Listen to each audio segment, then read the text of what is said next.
亲爱的同学们，书信是我们在写作中经常遇到的一种题材。今天老师给大家分享一篇这样的文章。Dear Wang Lu, how about your life?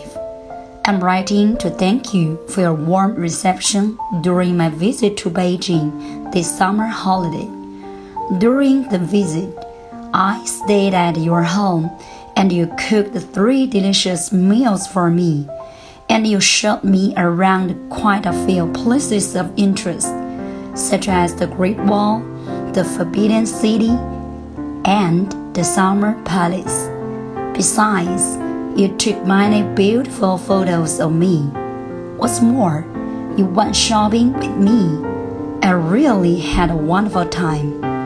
Another thing that I should mention is that your parents were so kind to drive us.Thank you for your kindness again, and give my best regards to your parents.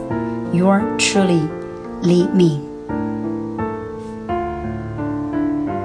感谢宝贝们的聆听。